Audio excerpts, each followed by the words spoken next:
How high is too high for DeAndre Swift? Is Ezekiel Elliott dead? All that, top 24 running backs and some flex options coming at you right now.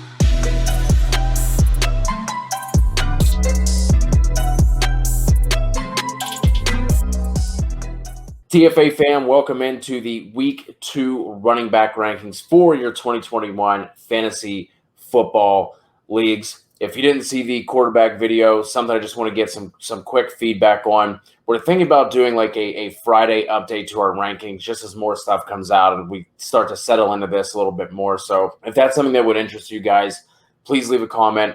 Let us know. Just a short, quick video. Just guys, we're moving up and down, things like that. So with that out of the way, Robby, let's jump right into this. Let's kick things off with your RB1s for Week 2. You have it as follows: McCaffrey, Kamara, Aaron Jones, Dalvin Cook, Swift at 5, Derrick Henry at 6, Eckler at 7, Chubb, Zeke, Mixon, Gibson, and Chris Carson at 12. I have it McCaffrey, Cook, Aaron Jones, Kamara, Chubb, Henry, Mixon, Eckler. I have Swift at 9, Gibson, Zeke, and Chris Carson at 12. As you're going through these RB1s, what stuck out to you? How did you parse through these top names? And DeAndre Swift at 5. Whew! Talk to me about it. Swift came out and he just balled, man. And I get it. The Lions are going to be bad, and we all knew it. But what we found, and I think what we showed from Week 1, which I think is actually not an overreaction. I think this will happen more games than it won't. That Hawkinson's going to be targeted and Swift's going to be targeted, especially because these lines are going to be coming from behind, chasing the team that's leading. And I think this is absolutely going to be the game script for the Packers. Despite them struggling in Week 1, the Packers should regain their form and dominate in this game. So he saw 68% of the snaps in Week 1 where he was supposedly limited. I get it. Jamal Williams had a good game. I think he actually scored more points in a PPR setting. I think that's maybe where you say, okay, that's a little fluky. And Swift just has the talent where they're going to fall behind. He's going to get peppered. So I really like him for this week as well. Austin Eckler, your guy, right? Like he had 4 carries inside the 5-yard line. That was top in the NFL, along with Nick Chubb and Mark Ingram. He scored once, but this is a guy that didn't really get targeted a whole lot, and that's kind of his game, right? Is the pass catching work as well. So he's a guy that can absolutely bounce back against a horrendous Cowboys defense. And then the next guy I'll talk about is Zeke, and he had a horrendous Week 1. We probably all should have had him lower. We just were like, this is the talent. The Bucs, sure, they're tough, but this offense, he can find the end zone. He really struggled, and I don't think that's something that sticks around the entire year. They do get Zach Martin back. Sure, they lose Lyle Collins, but I'm going to say that the net positive probably helps with the all-pro, probably second best guard in the NFL after Quentin Nelson. He comes back. I think that's really going to help. And then I just think the Chargers are obviously they're not an easy defense. They're one of these defense I want to put in the middle where they're not easy, they're not difficult, but they're definitely easier than the Bucs. So I'm going to have Zeke there as a low-end running back 1. He has a really good opportunity to score. Zeke had 1.8 yards before contact against that Bucs defense. I don't think that is the same case against the Chargers. So he should be locked and loaded back again as a running back 1. It was good to see Antonio Gibson just take over. Honestly, J.D. McKissick sprinkled in a little bit. Patterson, sprinkled in, but for the most part, it was the Antonio Gibson show. Hopefully, with Heineke taking over, we can see some more targets be funneled Gibson's way. But again, we were kind of starting to get worried through the preseason because all we heard was like, hey, the CMC role, and they're going to start using him more as a pass catcher. And then the preseason, I think he played like 2 snaps on 3rd down or something like that. So we're like, all right, here we go again. But it looks like it's going to be Gibson, so that was really good to see.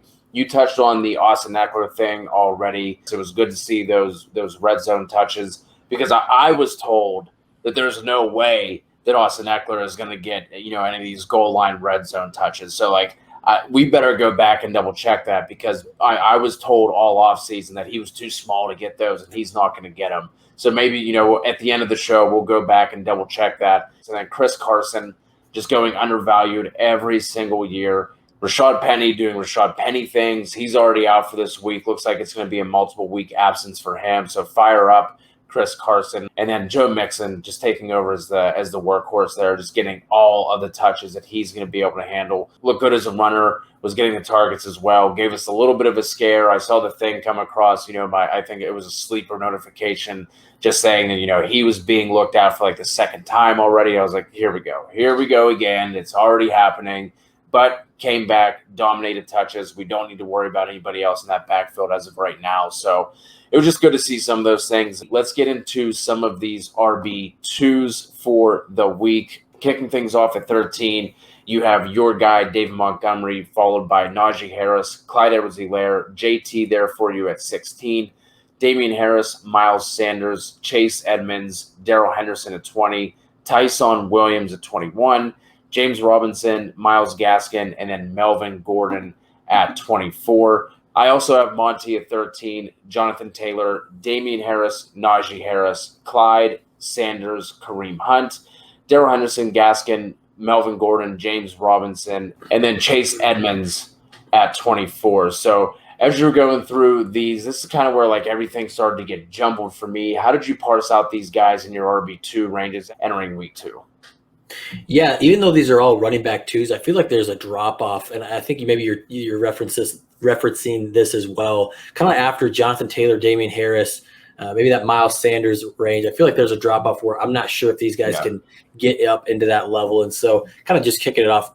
David Montgomery is a guy I wanted to get in running back 1 status. I was told, I like how you went the I was told route with Austin Eckler. I was told David Montgomery only was good because he faced terrible defenses for 7 games straight. It was just an easy cakewalk of a schedule why he became the running back 4. And he comes out and he dominates against a fantastic run defense in the LA Rams. Yeah. They were 3rd best against the run in 2020. They really didn't lose any pieces. And he had the most yards per attempt after contact in week 1 with over 5 yards per carry after contact, which is just crazy if you actually think about it. Like when he's getting touched, normally like it's 2.5, 3 yards after contact. 3 yards would be fantastic. He only played 59% of the snaps, but he did leave. If I remember right, he kind of did a Joe Mixon where you're like, oh gosh, he left the game for a bit. What's happening? But then he came back and they were kind of out of it there. So I think they went to Damian Williams a little bit more, but I'm not worried about the work there. He's not going to get, 80%, 90% of the carries. They will work in a second running back. The other guy, Jonathan Taylor, and this is a guy with a tough matchup where you want to lower him a little bit, but I like him right here just because of his home run ability and that he worked in so well as a pass catcher, right? We normally think that that's going to be Nyheim Hines.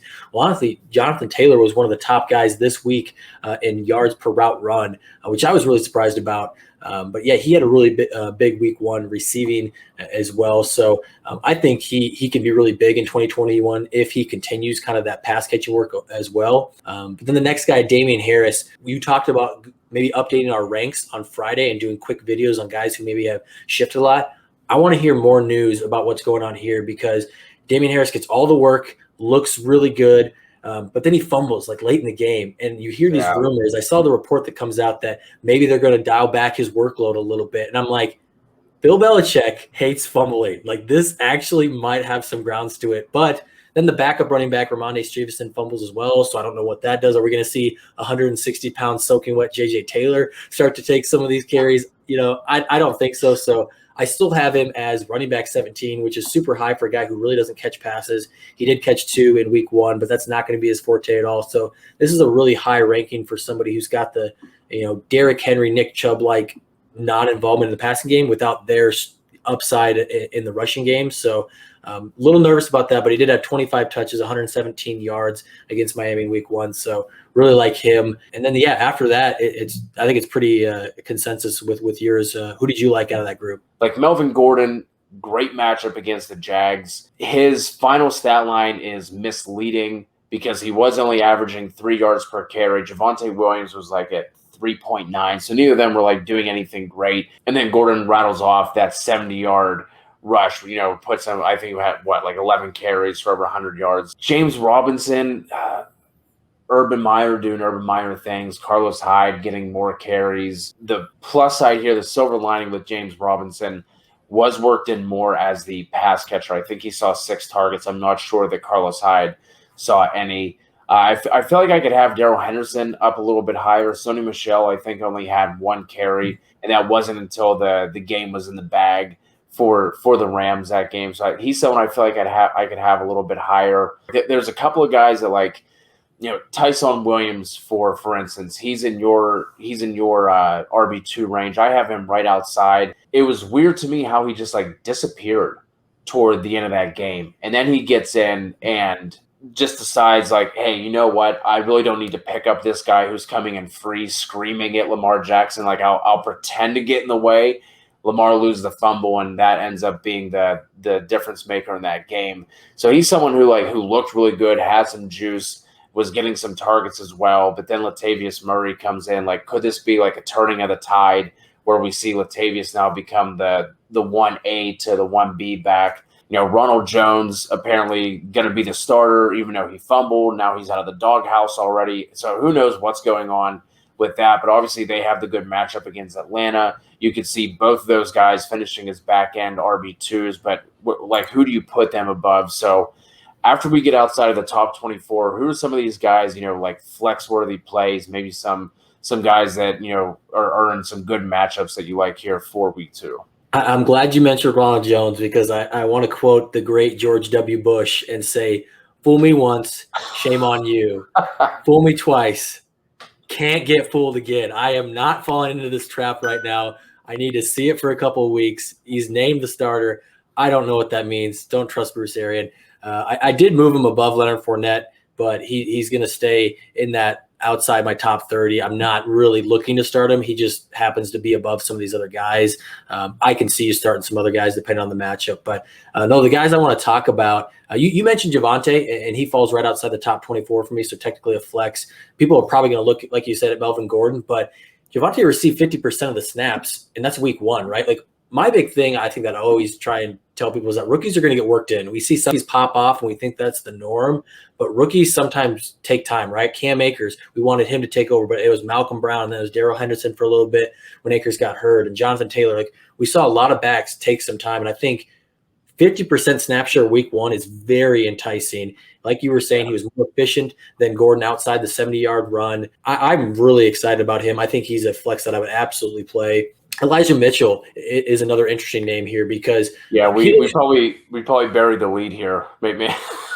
Maybe something we should have mentioned before we got 20 minutes into the episode. Everyone's wanting to know where do we put Elijah Mitchell, right? And honestly, guys, I would love to tell you he's going to be a running back too, but it's almost like the can't trust Bruce Arians. I'm starting to not trust Kyle Shanahan a little bit after a lot of this stuff that happened week 1. And we know that Trey Sermon's going to be active. He said that. I'm not sure if this is Elijah Mitchell gets 19 carries. 1, because I don't think they're going to dominate quite at that level. And 2, I'm going to guess they want to get something. They want to at least see what Sermon can do, right? I get it. He was inactive week 1. Mostert's now out. That game plan has now changed. If he's going to be active, I think they're going to want to see what he has. Does he have more carries than Mitchell? I'm going to say no, and I'm ranking it that way, where Mitchell is higher in a flex option and Sermon's kind of right out there if you're desperate kind of situation. I don't think I'm comfortable starting him when he was inactive week 1, but if he led the team in carries, I would be like, yep, that's Kyle Shanahan just teaching Sermon a lesson, and now he's got him start, So I did want to note that he looked fantastic in the first half, but actually in the second half, he kind of wore down a little bit. He actually had 14 carries. They were really working him. They had the lead. He only had 45 yards on 14 carries in that second half. Was the Lions defense playing better? I don't know, but it just seemed like he didn't have that burst because, man, he looked fantastic in the first half. He was running hard, breaking tackles. The one thing I just wanted to note is that he had so much burst. So I actually really, really liked his play, and I think he's worth picking up, but I don't know if he keeps that job the whole time. Some of the guys that I like for this week, Nyheim Hines getting 17 opportunities going up against the Rams in a game they should be trailing. He's going to be seeing his 7, 8, 9 targets the same way he did last week. So I like Hines there as well. I think he's a really solid flex play. And then Kenneth Gainwell, I think, is someone just to at least monitor. 12-plus team leagues, definitely pick him up. He had 11 touches. We know they're going to work someone in alongside Miles Sanders And after week 1, anyway, it looks like Gainwell is going to be that guy, because I'm not sure that Boston Scott even registered an opportunity in week 1. So real quickly before we get out of here, is there anyone that you are just straight up fading this week? Anyone you're sitting? Any other situations that you're kind of paying attention to for week 2? Yeah, there's 3 guys I'm actually kind of nervous about. And if you have better options, which you might not at the running back position, but if you do have better options, I'm probably sitting these guys in more situations than not. The first one is Mike Davis. Like I was saying on our other video, I think this entire offense is going to struggle against a very good defense. I don't think they're as good as the Cowboys offense where they can keep this as a shootout. Matt Ryan, I think, is going to struggle. Mike Davis, especially in one of the worst matchups he'll face all year. I'm not looking to start Mike Davis. The second guy is Saquon Barkley, and this might be a little bit hot takey, but I was one of the lower guys on him for week 1, and he did struggle. 1, he was limited. 2, he has to shake off this rust. We haven't seen him play actual football since week 1 of last year, like over a year. So now he has a short week. He's been limited in the first 2 days of practice. He's not even doing full practice. He's going against a tough, bad matchup. I don't think you have to start him. And I know that sounds crazy, but just off of last week, it just seems like he won't get the opportunities where it's like, okay, he's going to get 20 carries and he'll maybe bang out a touchdown. It's like, no, he'll probably get 12 to 15 carries, a target or 2. Because that's the other thing is I don't think his targets eclipse anywhere near where we've seen in the past with Saquon because of all the other wide receivers that they brought in or that they have now, including Kenny Golladay. So that's where I sit with Saquon. And then the third guy is Josh Jacobs, man. He got so bailed out with a touchdown there. He looked not great. His snap share was bad. I actually think he was outsnapped by Kenyon Drake. I'd have to look for sure, but he had less than a 50% snap share. I'm really nervous about Josh Jacobs in matchups where I don't think that they're going to be in it or maybe leading in some games. So scared if he doesn't score, he might just get you 3 or 4 points because he's not getting you stuff in the passing game. So those are 3 guys that I'm sitting that people will probably be looking to start in normal weeks. Just to touch on that real quick, Josh Jacobs had 45 snaps. Kenyon Drake had 41. But obviously Jacobs only had 40 total yards. And like you said, just got absolutely bailed out by scoring. So I'm absolutely with you there. I was lower on Jacobs. I was lower on Barkley last week as well, but not low enough. Not low enough. Not a running back 50. It was not in the top 50 running backs. So that is going to wrap up our running back rankings for week 2. Any questions you guys have, you can leave them here in the video, or you can jump into our free Discord. Click the link below. No strings attached, no paywall, nothing like that. We're not trying to suck you in. Just a free community of people who love fantasy football just like we do. Please be sure to hit that subscribe, like, rate, review on podcasts. We really appreciate all the help and support we've been getting. Until the next time, we'll talk to you all soon.